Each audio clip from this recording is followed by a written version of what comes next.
Hey,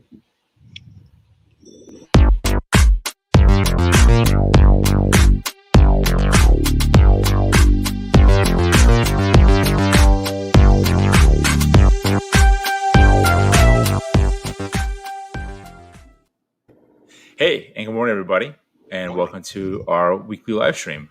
We have an awesome, really exciting episode today with a very special guest. So I'm going to introduce everyone here first, and then I'll get to our special guest. Two special guests, because Matt normally is not. So I'm going to start with Matt. Matt usually produces. He's behind the camera. He does a lot of the prep here. But Matt's joining us today, so it's really exciting because he has a real interest in this topic. Marianne, our training manager for Valiant. Justin, who's our CIO, Megan, who works with me in sales, I'm George Adderman, Valiant here, and I will make our special guest today is Ray Orsini from OIT VoIP. Ray is a real thought leader in the MSP community. He's out there talking to a lot of people all the time about all different topics, ranging from just nuts and bolts all the way to like very heady topics like operational resilience. So it's a topic that I'm really super passionate about. I get excited thinking about it, and it ends up my favorite thing to do, but we'll talk about that later. So before we dive in, I just want to say I want to hand this over to Marianne to go over the Tech Bites. Oh, bear with me 1 second. Technical difficulties. It happens. The improviser in me wanted to go doot doot doot and just start singing it. Just get started. Yeah. Great. So today I want to talk about something that's been on my mind. Is summer's coming and the EU is revisiting their guidance for allowing vaccinated people in. A bunch of countries already have made it so us Americans can go travel, just for non-essential travel, just for vacationing, but. There's a lot that you have to do to prepare to make sure you travel safely, to make sure that your travel experiences are good. I'm only going to talk about the tech version of that because you know what? You can Google the other stuff. Right. But today, so the things I want to talk about, there are three main things I want to talk about is maintaining the battery life on your devices, what to do if you lose your phone, whether it's stolen or just dropped somewhere, and then a couple of tech solutions to non-tech problems. So starting with battery life, I mean, anyone who travels knows that smartphones are everything, just even if you're just using it primarily as your camera, but either way, it's important to make sure your battery life lasts as long as possible. So you don't have to make a trip back to your hostel or hotel or wherever you're staying to charge it back up. One thing is if you're in a foreign country, if you're taking advantage of these EU regulation changes and you aren't buying a local SIM card, a lot of the things that are running are going to be constantly trying to ping, trying to get service that you are unable to get. So it's good to turn off your Bluetooth when you're not using it, turn off mobile data, only turn on Wi-Fi when you intend to connect, because even if you're not using Wi-Fi, it's trying to find a Wi-Fi signal. And in general, if you can, just throw airplane mode on. It'll take care of all of those things at once. Not just for airplanes, it's also really good for battery saving. And boats Yep. as well. And boats. Yes. Ferries. Walk in the woods where you have battery banks, right? Yeah. The battery pack's a must. And of course, absolutely. Sorry, I didn't mean to cut you off. If you have a battery pack, you need to make sure you have the right plugs for the country that you're going to be in. Absolutely. Make sure you get a power adapter. Sometimes, like if you are going to a couple of different countries, you can get a power adapter that adjusts. There's plenty on Amazon that you can check out, or just make sure you have the right power adapter so you can actually charge your things. And yeah, I have battery packs on here. Just keep in mind that size matters. Do you want the convenience of a small lipstick charger? That's great, but you probably are only going to get one or maybe even slightly less than one full charge out of it every time. Or do you want a big one, but then it's a little bit heavy to carry around? Or do both and change during the day. Just make sure you keep those charged as well. Yep. And something I found that's very, very important to me, I've been through hundreds of these, which is indicative of my Amazon spending. Find one that has an external indicator of battery life. Exactly. Because the last thing you want to do is take the brick out with you and then realize it's dead. So, yes. Absolutely. And speaking of, when you're purchasing a battery pack like this, you're going to want to go through Amazon or a reputable retailer. Be careful. I think anyone that knows me knows I love kind of like going on wish.com and like looking at deals. And when you see the 90 million mAh rated battery pack, it's not real. Well, and Yeah. always look at, I mean, as for anything, look at the ratings, because Amazon itself also has a couple that are like the cheapest battery pack you can find might not be Right. the best one. Mhm. So Right. look at the ratings, see what other Yeah. people said, how long it lasted. Sometimes battery packs, when you first get it, it'll last a full charge and then it slowly stops. But how long it's going to last you is going to depend on the brand you get. Not sponsored, but Anchor has been like my go-to brand for this stuff. Yeah. This Me one's too. I probably was thinking about 6 years saying old. that. Yeah. And the battery, I charge it maybe once every 8 months, and it stays charged, which is Yeah. phenomenal. Yeah. Yeah, actually, I got on the Anchor train because they gave out a free sample lipstick battery pack at a convention I went to, and I was sold because that thing, free sample battery pack, lasted me 2 years, and it always charged a full charge. It's Right. great. Great. Yeah. So there's a lot that you can do to make sure your battery is charged. I also want to talk phone loss because this happens. I mean, I remember the last trip I went on, someone's last day, their phone got stolen while they were in a crowded shopping center. So it happens to everyone. You might drop it right into the canal that you're gondolaing on. It could just get lost. It could get stolen. So the things that you want to do to really mitigate the damage that comes with that mostly need to be done before you actually lose it. So sometimes before you go on the trip. Always, we talked about this a few weeks ago, set up Find My Phone. They have free apps. So if it's just lost, maybe you just left it in a cafe, you can figure out where that is. Make sure you have a backup of your pictures, but make sure it's automatically backing up. So whenever you're connecting to the internet, even if it's just once a day in your hotel, you're getting those images backed up, because I think it's actually worse to lose your phone at the end of the trip. I mean, this is, because then all of your pictures that you took that whole time, you spent time framing these pictures, they're all gone, unless you're having it regularly back up. Also, backup is huge for backup your contacts. Make sure your phone has a lock on it because you don't want people to be able to get into any of your accounts. Biometrics is best. PIN is great if it's complex. Don't make it 0000. And swipe is okay, but keep in mind if you have a really greasy finger, people can look and kind of make out what that pattern is. I also recommend, and I did this once when I went to a music festival, have a helpful lock screen. I set my lock screen image to include the contact for the person I was traveling with. So it said, hey, if you find this phone, call this number, that's who I'm traveling with. So that's kind of like a just quick thing. If you can find a good Samaritan that finds your phone, you might be able to get it back. And then if you do lose it, this is the one thing you can do after. Make sure that you change your passwords for anything that the phone had access to and force any sessions to log out. Because that'll just be, they open your phone, they would have to enter in your password, which they don't have to get into any of the accounts. Right.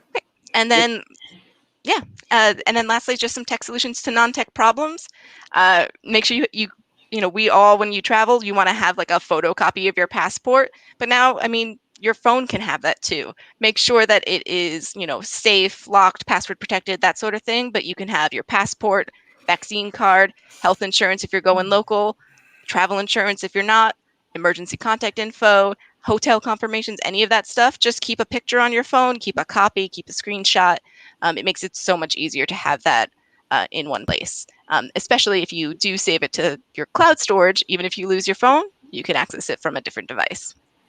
Sorry, go ahead. Oh, go ahead. No. I was going to say, so, end of day, it sounds like what you're really saying is take a proactive approach to planning your leisure, and it's going to go much better. And that's really the same idea as operational resilience. It's the idea of planning ahead.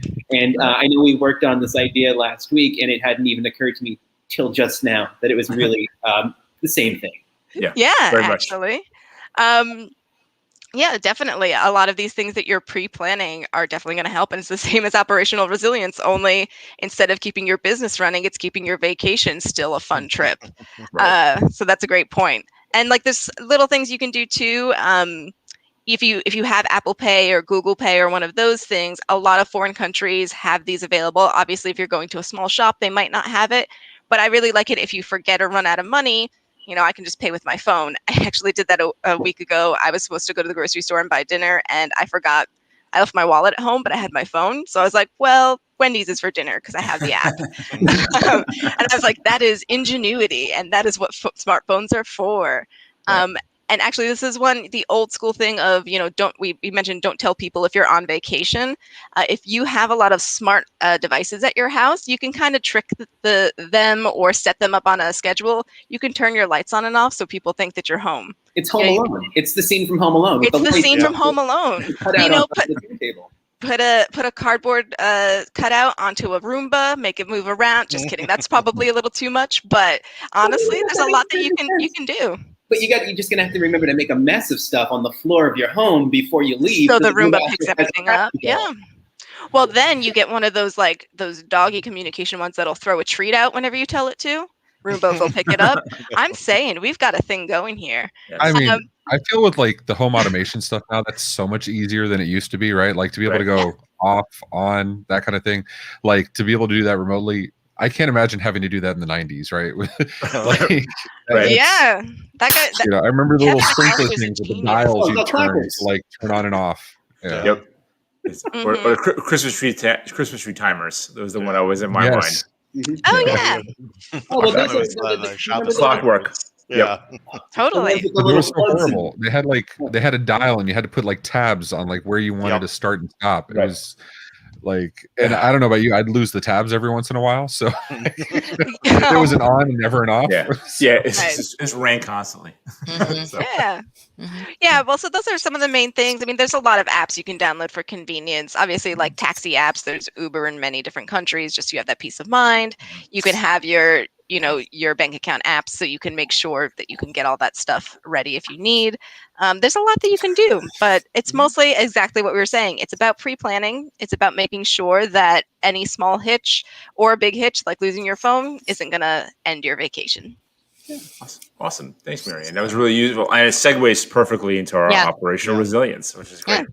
Honestly, it's funny and it's so interesting. It's such a great analog for the business, but as opposed to being just your trip being kind of wrecked, it's your whole business or your client's business or your vendors or your partners, that sort of thing. So before we get started, I just want to kind of give a little bit of definition. What is operational resilience? Kind of like the idea is the ability of an organization to continue providing services in the face of adverse operational events by anticipating, preventing, recovering from, and adapting to unplanned events. So that's kind of a fancy definition, but it's kind of like getting ahead of crap going wrong. Mm-hmm. I think if you want to boil it down into a nutshell.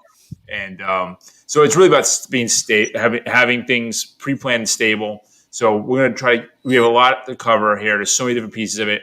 It's we're talking about operations, tolerance for disruption, dependencies, and then, as I said, building a plan. How do you do that? And then understanding, and then really communicating it to your staff and your customers and your partners. So it really ties into stuff we've been talking about for the last couple of months, which is risk management, and cyber insurance, and compliance, and they all kind of are part of the same overall pieces here. And it's really important. So I think it's really cool.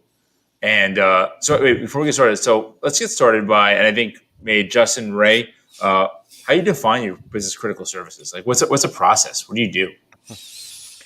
Yeah, there's a few different ways you can really define it and how you run through it.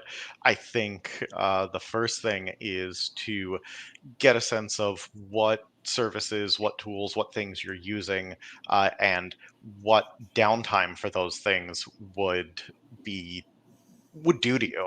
Right. If something if your answer to what do we do if this thing is offline is, oh man, I don't know, that's a core right. Service, a core piece, and something that you should build some operational resilience around. Right. And that's exercises do that. Ray, what do you So I look at it, I kind of look at it backwards. I look at it from the highest impact, which is my employees, right? My staff, because they are the biggest cost to the company. I mean, and also the biggest gain, but they're the biggest cost.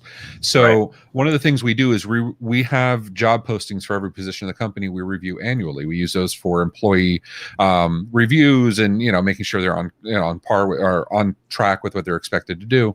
And I promise there's a point to this. But in their job duties, their functions, and their scopes, that is the things they have to be doing during the day. And that gives you a beautiful checklist of what would happen with each item if that was not available for a day, for a week, or for a month. And you can go down one by one. And then doing that gives you the ability to look at the employee and say, how will this employee be impacted? Will they be able to do their jobs if these things are impacted? So it's kind of a backwards way to look at things, but I look at it from the business impact first. And usually the employees are the very first ones impacted by any kind of outage. That's a great way of looking at it. Yeah, that's a really smart way to do it. From the in the end, I think a lot of times we come at it, especially IT people, to speak for my own sword here, is that we always look at systems, and you're like, well, the system's down, but we don't necessarily look at it from not only how does it impact the revenue stream and economic function, but what the folks are going to be doing day in, day out, right? Like in our pre-flight here, we were talking about how. What do you do with your staff if you have like a major outage? Mm-hmm. Like, what do they do? Where do they go? Like, do you send them home? I don't know. I think that's all part of the people first philosophy too, where it's, we're working with I follow my sword too. I think of systems.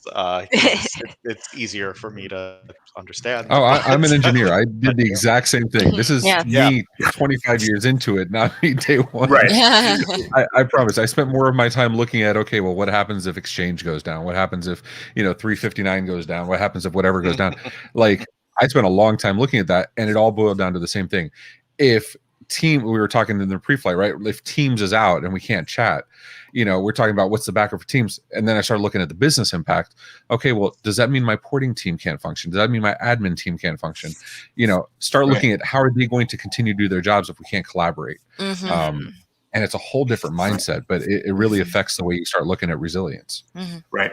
And I think you take away the engineering side of it and think about just keep thinking about the people doing the work, that sort of thing. So that's a really important thing.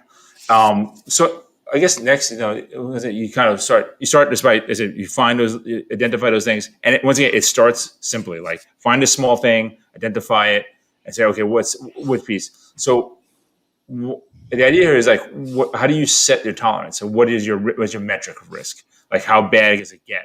Like, so what's kind of the way that you kind of mitigate that or determine it? I think is really important.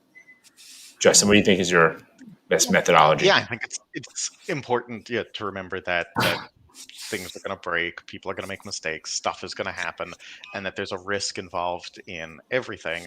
And you need to review and evaluate the risks that are there so that you can decide whether or not, like that, before you can set your tolerance for it, decide what's the risk for this and what's the potential outcome of this.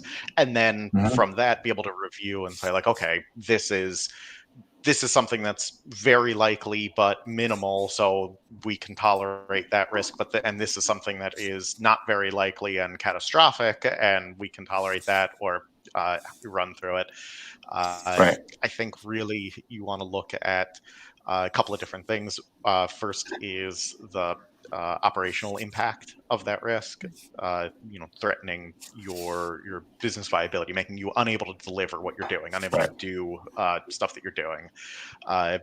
You want to look at volume-based impacts, and that's going to threaten not your ability to do the work, but your ability to deliver that work to your customers or to your partners. And it's a subtle difference, but it's a difference. It's, where things go once you're done doing your work, getting it out to the next one. And the third are going to be time-based impacts, things that are going to threaten your finances, or things that are based on specific times. So I think about a system that can't send out invoices for a day.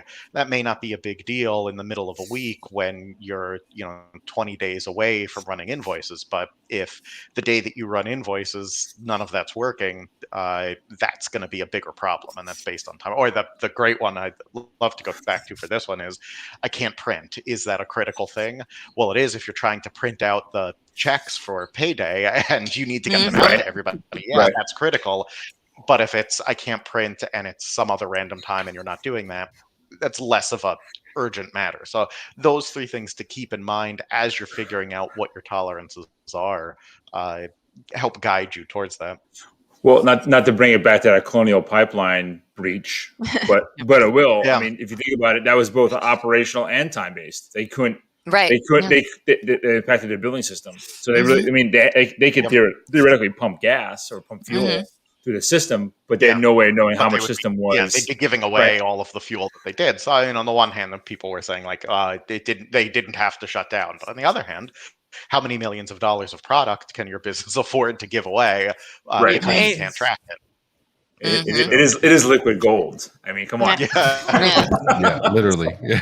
Literally. Do you think they had a plan ahead of time for that kind of catastrophe? I mean, it was so out of left field. Right. I'm sure that.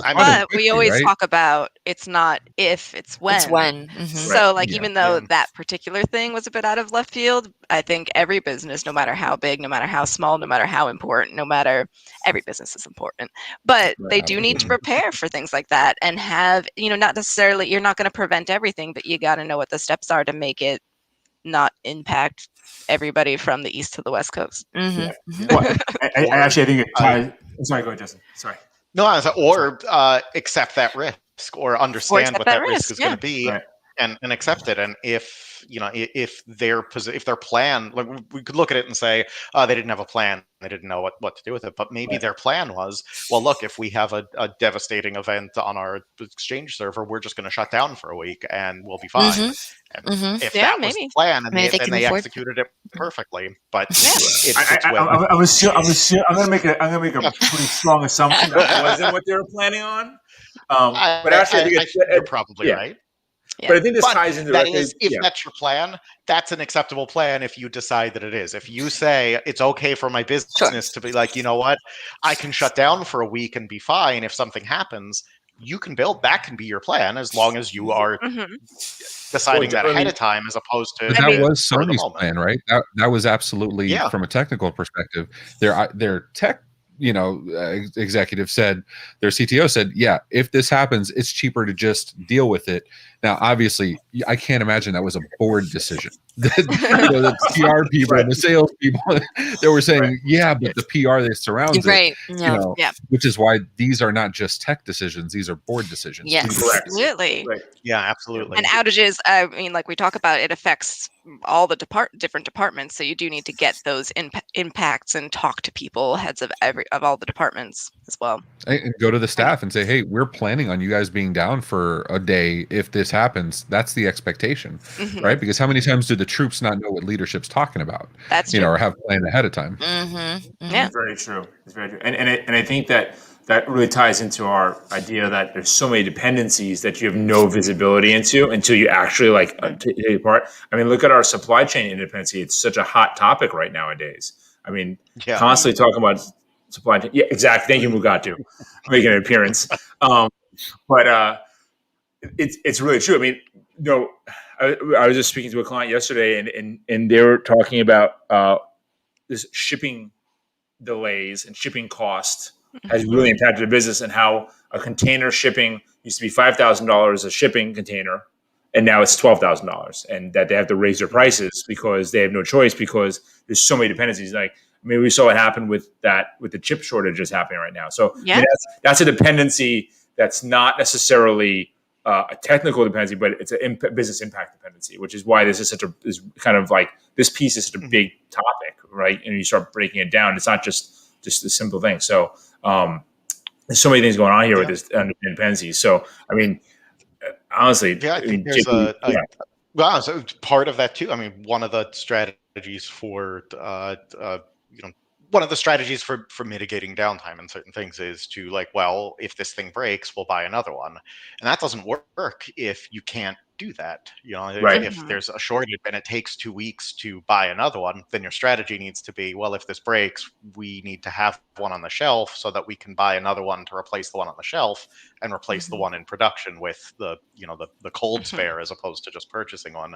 And that's just a simple one. That kind of thought exercise extends, I think, to everything, to looking at everything, to be like, what do we, how are my processes, how is my day-to-day work dependent on certain things, and how do I repair those things or replace those things if they don't work?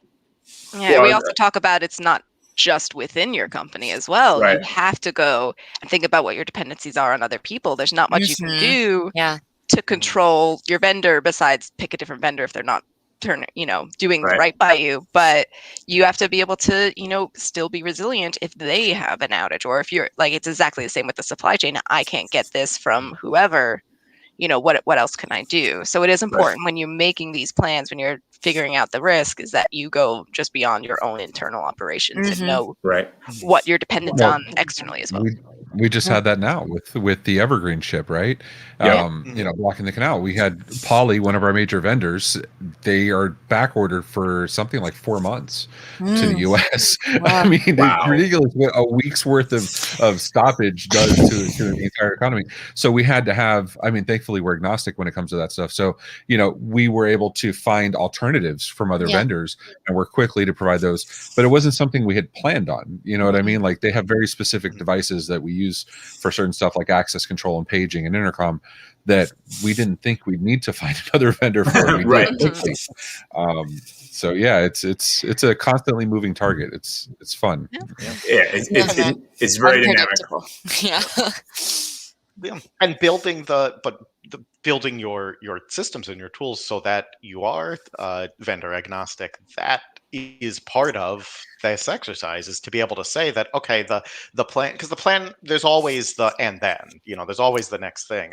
And having built a plan that says, well, these are the products that we prefer using, that we've built everything around, but in a pinch, we can use anything that meets these minimum standards. That gives you that wiggle room to be able to do that, as opposed to, everything is built around this one widget that plugs in, and it's the only one that holds the whole thing together. Right. Yeah. I mean, you can cripple a whole business in seconds that way. Like, just stop functioning. And I think it goes to, like, my favorite part of this is basically running through scenarios and tabletops, because I think that's the best way to actually understand what's happening. Because invariably every person has massive blind spots, and as you start discussing it, you're like, oh man, I didn't think about that at all. I mean, there's a truck out the example. We did that before COVID, and it really helped us because we sat for a couple hours prepping for COVID. It got to the point it became like a Mad Max scenario at the end. We said, all right, we're going to walk it back from that.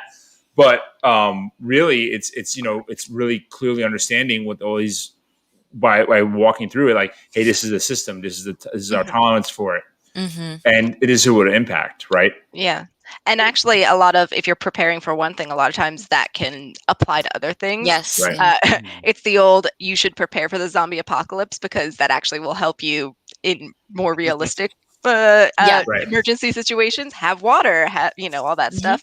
But that's the same. I mean, before COVID even existed, we were preparing for people to have to work if another if we had another hurricane situation where the whole city got shut down from Hurricane Sandy, essentially. So what would we do then? So we've been working on this. I mean, I've been with Valiant for almost 7 years now, and we've been working on it since that beginning, because that was always a possibility. Yeah. And I would say that, George, you were saying that it gets to be a little bit of a Mad Max scenario. I think that that's where you want to bring it. I remember 20 years ago when I built my first DR solution, the bi-coastal exchange stuff I used to do. One of the questions that we had before I got on a plane and we started shipping gear out to California was, what if Matt doesn't make it from point A to point B? Even down to the human resource. To which my response was, well, at that point, it's not my problem. We were checking, we might ship, instead of having 2 servers, like a domain control and exchange server and some other stuff, why don't we ship 4 machines and have them just in case? I mean, that's the level of thought we were putting into our own tabletop exercises. And that was just getting me and equipment from one side of the country to the other. It wasn't preparing for an actual incident to happen. It was if I happened to be the incident. I know. I mean, but that's a double-edged sword too, right? Like, how do you balance being prepared versus having multiple bomb shelters worth of stuff you don't need that are going to out, right? You become the doomsday prepper on the Nat Geo channel at that point. Right, Yeah. exactly. That's part of the results of the walkthrough scenario. If you get to the point where you're like, okay, but then if this happens, we need 4 bomb shelters. You're like, you know what though? Maybe That's where I stop. We need Yeah. 4 Yeah. separate bomb shelters. We've got more to worry about. Which And is why I and So think you know that you've done the tabletop exercise to its completion. When you get to the point where you say, well, if this happens, we have bigger problems to worry about, and we're just, Yeah. Right. and Yeah. with our COVID, we Yeah. were talking about what I happens like- if, delivery of power and water doesn't work anymore, and our branch was, well, at that point, we're not going to be worried about running the business. We're going to be worried Yeah. about, Yeah. other stuff. So Surviving. that's our Yeah. line, and thirst. that's what we built to. Yeah, I like to take it a step further and say, we have these backup reserves or supplies or whatever happens to be, building a life cycle into them as well, right? Like, Right. we've all done the thing where, we have our data centers or we have some servers, and the minute they get decommissioned, use them as a backup. So you have a cold spare or whatever. Mhm. But you have this, these aging out policies. You can incorporate your backup infrastructure into that Mhm. very easily. Mhm. You just got to plan for it.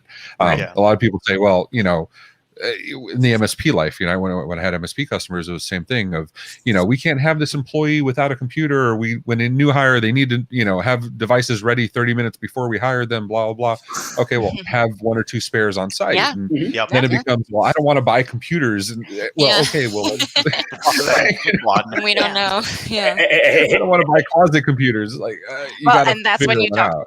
I say that's when you talk to your IT partner, because they can talk about the whole reining that down. So the spare computer is still at spec, still good to go, but it's Right. not your brand new computer Yeah. sitting in the Right. closet. Absolutely.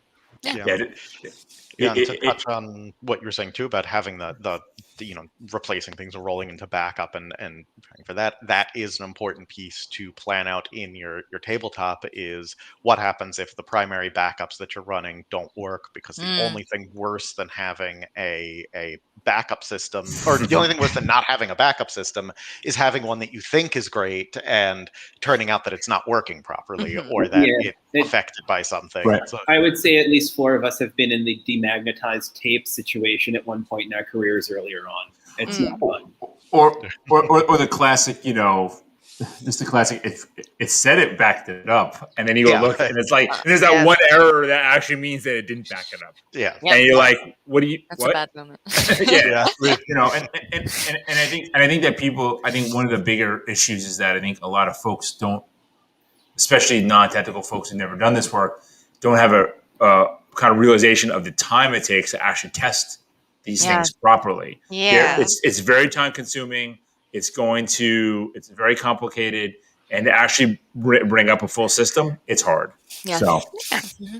so Well, and that's what you got to plan for with this tabletop exercise. It's not Exactly. just for Dungeons and Dragons and killing, Although The Minotaur. that's your entry point. We're That's getting that is there. your entry point. Are we going to to launch the Kickstarter here? On I I'm in. I would happening. love to. Yeah, I want to do the tabletop role playing game of the disaster. Instead of Dungeons and Dragons, disaster and recovery, or something Nice. along those lines. Oh my God! Can we get some mousetrap elements in there too? Yes, I'd love it. It'd be great. It'd be I great. I mean, employee you have your training. resiliency characteristics. You have, I mean, come on. Roll for raid failure. Yeah. Yes. Yeah, it's safe. Well, not to do too big a transition, but I think a really powerful thing as a character would be the ability to communicate. Yeah. All right. Absolutely. Wow. No, Great Exactly. charisma. It's like I like that. But you're right. Yeah, absolutely. Yeah. You need to make sure everyone understands. And I think the biggest thing is like feeling like you're in the dark, feeling like you don't know where the map is taking you. That's when employees or your customers or your vendors get frustrated, get confused, and don't even understand if there's a plan in place. So, Yeah. George, I know you can speak more to that. Oh too. yeah, no. Yeah. It's like there's nothing worse than being in the dark, like right. And, Yeah. and I think over the years that we've valiant in business, the complaint's always been, I mean, you guys are great, but you don't communicate effectively, Mhm. or you don't communicate enough. So it's really and we really taking that to heart. That's why we're doing all these kind of things and Mhm. kind of trying to really get out there and communicate. But I think that in a disaster or an incident response, just telling people what's happening, where it's at on a regular interval, Mhm. but pre-planning that communication in advance. Like there's nothing worse than a scramble of looking for someone's cell phone Mhm. right? Yeah. When you need it. I mean, everyone knows that you can spend hours looking for cell phones. Like you lose your mind. So, Yeah, I think and- not just yeah, the internal communication, but communicating to your customers as well. Sure, I mean, yeah. right. plan with your PR team to have something lined up for certain event, like especially if you're tabletopping. I mean, that can be part of it as Yeah. include them in that. It's like, Right. okay, in an event where something happens and we're unavailable, how do we communicate to our customers that Mhm. hey, everything's fine, we're just delayed? Or in an event, the other one that I think is that gets overlooked is the everything's okay alarm. That Right. I mean, we saw a lot of this Yeah. with COVID in the beginning, but there, like being able to say to your customers, like, yes, there is something that's going on that's affecting our industry or affecting something tangential to us, but we're not affected by that, or our service Right. is still Mhm. running, Right. or Right. Yeah. Well, this thing is yeah. something that we use that's broken, but it's not affecting, but Our we have a clients. plan and it's not affecting our service delivery, and that's Yeah, important to I be able find to that do. we have to do that. I mean, we've had to do that before, where it's like, oh, there's been a breach in X, and we can say, yeah, but we had a plan, so we just want you to know Yeah. that, like, it That, actually yeah, isn't going to this is a affect you. thing, but yeah, that the big one Or recently we was already updated, did the security patch. No Yeah. worries, you know. that was the yeah, we had the Exchange update where any of the clients that we had with Exchange servers were able to patch and tell them that that hey, this is already done. Or with the Solar Winds, we're able to say to our Right. clients, you're We- not we- like, hey, everything's okay, you're not using that, we're We don't doing use that something else. product. Yeah. Right. I got questions from prospects about that. They're Yeah. like, "This just Yeah. happened. Is this okay?" And I was like, "Don't worry, we're Yeah. Right. We don't use good. it. We don't, don't yeah. use And We that talked about it case- during Clear Flight, right? Like we're so focused on communication during chaos, we forget about communication during calm. Yeah. Like, and how nice of that. Like one of my favorite sayings is Oppenheimer: "Genius sees the answer before the question." If Mhm. something's out there in the news and we have educated clients and are going to ask about it, being able to preemptively send out a notice and say, "We're aware of this. We know it, just in case you saw it. This doesn't affect us, or we had plans for this. We're good." Right. How Yeah. awesome is that from Mhm. building a rapport with your clients? Mhm. I mean, It Plus, just, who fantastic. doesn't like to brag that they were prepared and Right? I've got Yeah. this. We got this. We're good. Yeah. Yeah. Yeah. So Hey, awesome. guys, want to see how awesome we are? That's Yeah. the email you sent. That's good. All right, we're gonna wrap it up. We're overtime today, so Yeah. but thank you. It was such a Too good, much it was fun. good- so much fun. Such a great topic. It's great. Before we wrap it up, I just want to say, Matt and Ray are doing this great topic around OBS and some video production technology. They're doing it together. There's more details to follow, so it's really exciting stuff. We're slowly implementing our own production values going up. We're working on it, so it's kind of cool stuff. We're gonna have a lot of fun with it. It's Ray and I kind of geek out over video production on Slack throughout the day, and unfortunately, I mean, I've caused him to spend a pretty penny already. A couple of pieces of equipment. George will get Matt something, and Matthew would tell me, "Hey, I just got this food deck, and I'll buy 2 of them." So thanks, George. I appreciate that. I'm doing my part for the economy. It's something Amazon that appreciates you. a lot of people have questions on how to improve video production for selling online, for conferencing with other individuals, for doing a live stream just like this. And we're going to put out a video series that explains everything from soup to nuts. And it's not going to be you have to have this microphone and this particular setup. It's you have a laptop with a microphone and a camera built in. Great, let's get started. And we'll start from there and just progressively build upon that until you get, honestly, to the kind of setups that both him and I have, because that'll be, I guess, our technical limit at that point. Right. And maybe we'll push it a little bit further. But that's a very exciting thing to work on. And I think that there are a lot of people, small business owners, members of the MSP and IT services community, and a lot of others that are going to be able to benefit from it. So it's exciting to get started. Very cool Simple stuff. things that are cost effective and practical, like controlling your lighting so you don't look like this, like you're going to say scary stories, up to and including doing really stupid stuff like this, but just so you can look your best on these, because we're doing so many of these every single day. Absolutely. Put your best foot forward. It's how we're connecting with our clients and building new clients and just new partners. So it's really good stuff. Awesome. So next week we have a great episode around hurricane season. We have a special, it's called Hurricane Season 2021. But weather being weather, we also have one of our LA contingent, Matt Hefner, is going to join us talking about wildfires, earthquakes, and all the things that impact our West Coast contingency. Here on the East Coast, we have hurricanes, obviously, in the middle of the country, of tornadoes. So we're talking a lot about how some of this operational resilience gets utilized because of weather. And if you enjoy the stream, please give us a like. We're on YouTube and LinkedIn and Facebook. And once again, if you have questions, fire them off to us. We really like to answer them. It becomes part of how we build these streams. And we're valuing technology and really appreciate it. And Ray, thank you for being an awesome guest today. Super engaging. Definitely have you come. We'll love to have you back at some point. It was great. Thank you so much. All right, guys, have a good one. Pleasure. It was fun. Thanks. You. All right, bye now. Bye.